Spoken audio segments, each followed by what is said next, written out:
Actualmente las Fuerzas Armadas no pueden trabajar conjuntamente con la Policía Nacional para la protección interna del país y el control del orden público, solo en casos de que el presidente haya decretado un estado de excepción. Lo que busca la pregunta A es cambiar esta situación y que la Policía Nacional pueda respaldarse en las Fuerzas Armadas para cumplir estos objetivos. Sin embargo, esto no implica que las Fuerzas Armadas van a salir a patrullar a las calles de la noche a la mañana, ya que para esto la Policía Nacional deberá a través del Comando Conjunto elevar una petición al presidente, quien mediante un decreto ordenará la salida de los militares a las calles para cumplir tareas específicas y satisfacer necesidades inmediatas. Ahora que lo sabes, en caso de estar de acuerdo con esto, debes votar sí. Caso contrario, tu voto debe ser que no. Actualmente en el Ecuador no existe extradición. Esto significa que si un ecuatoriano que cometió un delito en un país extranjero se refugia aquí, el Estado ecuatoriano no lo entregará al país en donde cometió el delito para que sea juzgado con esas leyes. Si gana el sí en esta pregunta, el Estado ecuatoriano extraditará a las personas que hayan cometido delitos en otros países con determinadas condiciones según el anexo. No se podrá extraditar a alguien cuando el delito que cometió en otro país no está tipificado en la legislación ecuatoriana. Tampoco cuando la sanción incluya pena de muerte o tratos crueles e inhumanos, y tampoco por derechos políticos, salvo que estos sean por crímenes de lesa humanidad o terrorismo. Esto entonces no significa que el Ecuador podrá mandar a todos sus criminales a ser juzgados en otros países porque quiere. Tendrá que cumplirse un proceso legal. Si estás de acuerdo con la extradición, vota sí. Caso contrario, vota no. El Ecuador es un Estado constitucional de derechos y justicia. Esto significa que si alguna persona privada o pública vulnera un derecho, tú puedes presentar una acción, una garantía en cualquier juzgado del Ecuador. La pregunta C plantea un cambio para que las acciones constitucionales no puedan ser presentadas en cualquier juzgado, sino en juzgados especializados. Así como existen juzgados de tránsito, juzgados de familia, de niñez, de adolescencia, tú acudas a un juzgado constitucional y sea un juez especializado el que falle sobre esta garantía. ¿Y tú qué opinas de que la justicia constitucional sea especializada? ¿Piensas que está bien o crees que un juez común debería conocer estas acciones? Si estás de acuerdo con la justicia especializada, vota sí. De lo contrario, vota no. La pregunta D plantea que el Estado ecuatoriano acepte el arbitraje internacional para resolución de conflictos con empresas internacionales. Te lo explicamos aquí. Actualmente, el Estado ecuatoriano no acepta el arbitraje internacional para resolver sus conflictos con empresas. Esto significa que si el Estado ecuatoriano tiene un conflicto con una empresa internacional que esté trabajando aquí, como antes se dio con Texaco, quien tendrá la solución o quien dirimirá el conflicto será un tribunal nacional. De ganar el sí, será un arbitraje internacional, es decir, un tercero externo quien decida quién tiene la razón entre el conflicto Estado y empresa. Si bien muchos expertos determinan que esto sería positivo para atraer la inversión extranjera, puesto que les daría seguridad, ya que sería un tercero quien decida quién tiene la razón, otros están en contra, puesto que dicen que el arbitraje internacional falla en su mayoría a favor de las empresas grandes. Pero tú, ¿qué opinas? Si votas sí, habrá arbitraje internacional.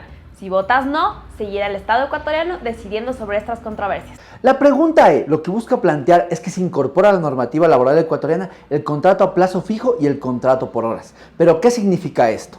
El contrato a plazo fijo significa que tu relación laboral durará un tiempo determinado. Pueden ser semanas, pueden ser meses, pueden ser años. Luego de este tiempo, tu relación laboral se da por terminada. El contrato por horas significa que una persona puede ser contratada por horas a lo largo de la semana. Pueden contratarte 8 o 10 horas al día y por esas horas que tú trabajes recibirás una remuneración acorde a las horas trabajadas. Pues bien, ahora que lo sabes, en caso de estar de acuerdo con estos tipos de contratación, pues tu voto debe ser que sí. Caso contrario, pues debes votar que no. La pregunta F es una pregunta de consulta popular y esta pregunta no tiene anexos, solo considerandos. Y esta se refiere a la posibilidad de que los militares hagan control de armas, municiones, de explosivos permanentemente en todas las vías o caminos hacia los centros de rehabilitación penitenciaria. Hay que dejar en claro que esta pregunta hace referencia al trabajo de los militares solo en estas vías, con el fin, por supuesto, de evitar que los centros penitenciarios se conviertan en refugios de armas y municiones que aparentemente ingresan por estas vías. En realidad, esta es una de las preguntas menos controvertidas. Si estás de acuerdo con que los militares hagan estos controles, vota sí. Caso contrario, vota no. La pregunta G plantea la posibilidad de que se incrementen y se hagan más fuertes las penas y las sanciones de ciertos delitos que ya están tipificados. Te cuento cuáles son. Se pretende que delitos como el terrorismo, el sicariato, el secuestro, el asesinato, la extorsión, la minería ilegal, tengan penas más fuertes en el Código Integral Penal. Como verás, son los delitos que hoy por hoy más aquejan al Ecuador. El anexo plantea que de ganar el sí, el presidente tendrá que en un periodo de 5 días presentar el proyecto de reforma al Código Penal a la Asamblea Nacional, quien contará con 60 días para tratar el proyecto y aprobarlo. Si estás de acuerdo con penas más fuertes para estos delitos, vota sí. Caso contrario, vota no. La pregunta H nos habla respecto de las personas privadas de la libertad y el cumplimiento total de la pena dentro de un centro privativo de la libertad. Actualmente existe la posibilidad de que las personas privadas de la libertad cumplan cierta parte de su condena fuera de la prisión, con una tobillera o con otro tipo de medidas sustitutivas. Lo que plantea esta pregunta es que en delitos específicos muy graves como reclutamiento de niños, terrorismo, entre otros, se quite esta posibilidad a los delincuentes y se les obligue a cumplir toda la pena dentro de un centro de rehabilitación. Si tu voto es sí, ¿estarías de acuerdo con que estas personas cumplan la totalidad de su pena dentro de un centro privativo de libertad? Si tu respuesta es no, las cosas quedarían como hasta ahora y podrían cumplir su pena en su casa con medidas sustitutivas. Nosotros somos Cultura. La pregunta ahí hace referencia a la tenencia y porte de armas de las personas que no conforman parte ni de las Fuerzas Armadas ni de la Policía Nacional. En este video te lo explico. La pregunta propone que se tipifique un nuevo delito para aquellas personas que tienen en su poder armas o municiones que son de uso exclusivo de la Policía Nacional o de las Fuerzas Armadas. De ganar el sí, el presidente en el plazo máximo de 5 días deberá presentar a la Asamblea un proyecto de ley reformatoria al Código Orgánico Integral Penal y será la Asamblea que en un plazo máximo de 60 días deba aprobar este proyecto de ley. Y así, toda persona que no pertenezca ni a las Fuerzas Armadas ni a la Policía Nacional y que sea encontrada con este tipo de armas o municiones, pues estaría cometiendo un delito. Ahora, en caso de estar de acuerdo, pues debes votar sí. Caso contrario, pues tu voto debe ser que no. La pregunta J se refiere al uso de armas que hayan sido incautadas en el cometimiento de delitos o actos de terrorismo. Plantea que las armas que hayan sido usadas por criminales y terroristas ahora puedan ser del uso de la fuerza pública, es decir, de la policía y las Fuerzas Armadas. En el anexo se determina que el presidente enviará un proyecto de reforma al COIP para poder incluir esto en el Código Orgánico Integral Penal. Actualmente, estas armas quedan en cadena de custodia en Fiscalía, puesto que son pruebas de los delitos que se cometieron. Si estás de acuerdo con que se proceda a que estas sean ahora de uso de policías y militares, tienes que votar sí. Caso contrario, vota no.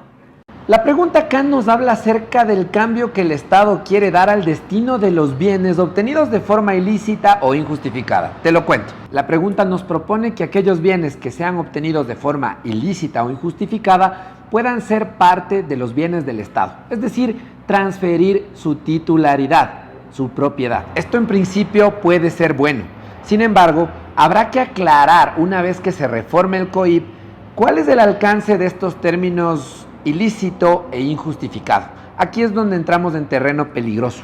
Muchos creen que esta podría ser una herramienta peligrosa para que este gobierno y los que vengan en el futuro puedan quitar los bienes a diferentes personas por decisiones políticas. Aunque sí existen muchos bienes que provienen de la delincuencia y que el Estado hoy por hoy no puede usarlos con fines positivos para toda la ciudadanía. La decisión es tuya. Si quieres que estos bienes puedan formar parte de los bienes del Estado, vota sí. Caso contrario, vota no.